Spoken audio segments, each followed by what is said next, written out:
Hi, prep students. I hope you're all doing well and practicing your instruments. This week, we're going to be working on articulation.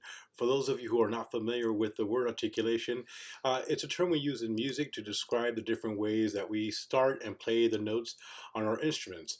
For example, we can start a note in a relaxed way or a hard and strong way. For this lesson, we will work on articulation that's not too soft or easy or too hard or loud. Um, After that, we'll discuss our new song for the week, Blue Bossa, and of course, we'll end it with a couple of fun videos. So let's go ahead and get into it. Uh, for our warm up, we will be discussing and placing our focus on articulation, as I mentioned before. We use vocal syllables to get a better idea of what kind of sound we want when we're playing. For now, we will use the syllable ta. For wind players, this includes vocalists as well. Notice how your tongue moves when you say ta. It starts at the top of your mouth behind the top of your teeth. Try saying it a few times, then try to play the note using the same tongue action. This may feel funny at first, but just keep at it, and I promise you that you'll get it. Just remember to keep the syllable ta in your head as you play it. For string and percussion players, also pay attention to the length of a note as you sing it. Since you obviously don't use breath or tonguing in order to articulate, it's something that you have to use and think about while you're playing the notes. You want to make sure that your notes sound this as if you're articulating it with your tongue, and you want them to be just as long when you're actually playing it. So maybe you want to practice singing it while you're playing it. It'll be a good way for you to do it. Okay, so now let's go ahead and take a look at your music. Okay, you can find a copy of the music in your toolbox. There's a link to the toolbox at the bottom of the email that we sent you. So let's go ahead and start off with the concert B flat scale. This is the first scale, I believe. Excuse me. We have four different scales. We have B flat scale, C scale, we have an F scale, and then a G scale. But again, we'll start off with the concert B flat scale. Uh, the purpose of this worksheet is to just get you to get that tongue working. So each of the notes in the B flat scale, we will go ahead and play as four quarter notes. So it'll start off by playing the first four quarter notes, concert B flat, da da da da. Then go to the next note, da da da da, and so on. You're going to go all the way up the scale until you get to the octave. And that should be the end of that first line. If you look at the second line, it starts on the top octave of the B flat scale and then works its way down. Okay. Again, you want to take this slowly. Take your time. Get your tongue used to doing this particular action. As you go through it, it may feel a bit funny. Sometimes it'll feel like your tongue isn't actually wanting to do it, but just keep at it. The more you do it, the better it'll get. Okay. Um, this week, I've also included a play along that you can play with. Two different kinds that'll be attached to excuse me, that'll be in your toolbox. The first one is marked at 90 beats per minute, or BPM. This is slower to give you a chance to just kind of keep up with it, be able to change notes when you need to. Once you go up and down the B flat scale, first and second line. From there, try going up to the faster version of it, which is labeled at 110 BPM. Now, each of these recordings is a full recording of the entire worksheet. Each time you start a new line, you're going to hear four clicks. It'll be a clave sound. You will hear tap, tap, tap, tap, and then the recording starts. Every time you get to a new line, you will hear those four taps, and then it'll go into the next line. Again, both recordings have all four scales in that recording. Spend time. Now, I don't want you to practice all four of them right away. Get used to the contra B flat scale. Once you've gotten past that one, then work on your C scale, and then continue moving forward with that. This isn't meant for you to learn it all in one shot or to learn it all in 1 week. This takes time. Every skill takes time. You want to spend time with it, get nice and familiar with it, and then move on. If you need more time, take 2 weeks to do concert B flat. In theory, you would like to be able to do one scale this week and then work on the next scale, etc., etc.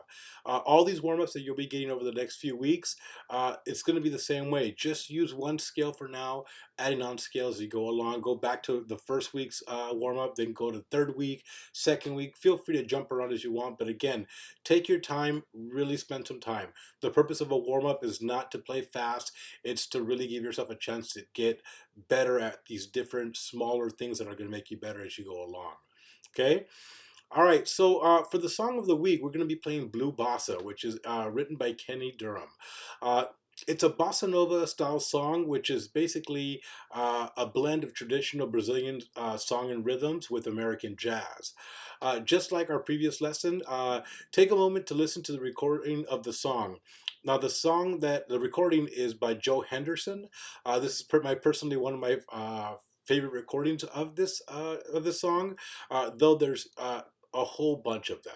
Okay, so if you want, again, go to YouTube, type in Blue Bossa, and you'll see a bunch of different versions pop out. Feel free to explore it, have a good time with it, and remember that once you've learned the melody, you don't have to stick to just that style.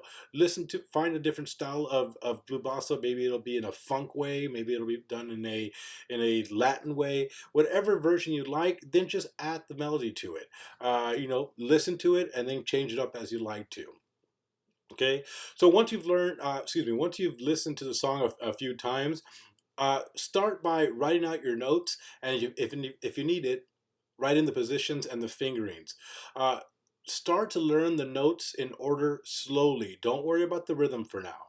Play them as maybe slow quarter notes, just to get used to the order of the notes, to know where your fingers are going to go, to know, what the notes sound like. Make sure you feel comfortable. As an example, just simply go da da da da, etc., etc. Just go nice and slow. Get used to the notes. Once you feel comfortable with that, maybe you can then start to add rhythm with it. Use rhythm, add rhythm to it. Um, to help with this tune, I've also, again, just like the warm-up, I've created a play-along that, again, comes in a slower version, a 90 beats per minute, or a full-speed one, which is at 120 beats per minute. This recording is just a melody and a bass line. Now, bass players, you have the option to learn both the melody and a simplified bass line version of this. So either choose one or the other, or if you're so inclined, go for both. I think personally you should learn them both, because as you're playing the bass line, it's always good to be able to hear that melody in your head so that you always know where you're at. If you know the melody and you can play the melody, bass players, you will never ever get lost. Okay, now bass players, this is for you. As you're playing the bass line, if you look at your music, you'll notice that you have three different notes in there, doom, doom, doom, on each of the different measures.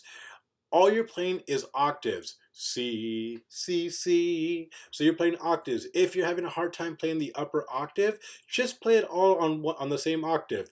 C, C, C, etc., etc., instead of jumping up. But if you want to challenge yourself, go up to the higher octave, okay?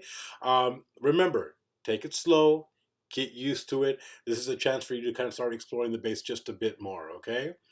All right, so again, as you go through, use the recordings, use the slower one, get used to the melody, have fun with it. Again, on those recordings, I've taken out all of the extra parts. Again, it's just melody, just bass line to make it nice and simple. Have fun going through it.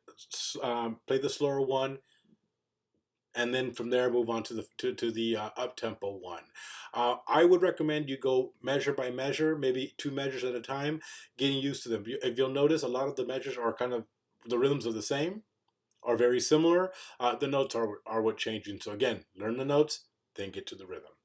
All right. So for this week's fun videos, we start off with a group called Blast. This is a presentation of kind of marching band style performance, kind of similar to the Ohio State Field Show that we saw last week.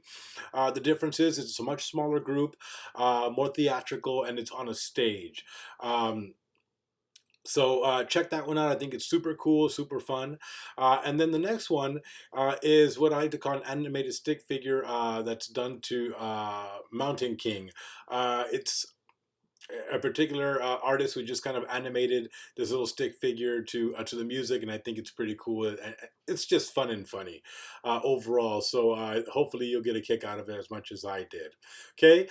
As always, make sure that if you have any questions or concern, have your parents reach out to me. They have my email. Again, it's just ricardo@seattlejazzed.org. I am happy to answer any questions that you may have. Last but not least, make sure if you have not yet signed up for a mini lesson with me, do so by clicking the link at the bottom of the email. I do 20-minute lessons. We can either work on whatever we've been working on here on our weekly lessons, or if you have other music that you're working on from school or just stuff that you want to be working on, just let me know. I'm more than happy to work on that with you. The whole purpose of this is just to kind of keep you playing and having a good time and making sure that you don't let any dust collect on your instruments. Okay, so again, get signed up, have your parents bug them about it so that we get you taken care of. Okay, again, any questions, concerns, just send me an email and I'm again happy to answer them all. Thank you, everyone, and I look forward to seeing you all soon. Take care.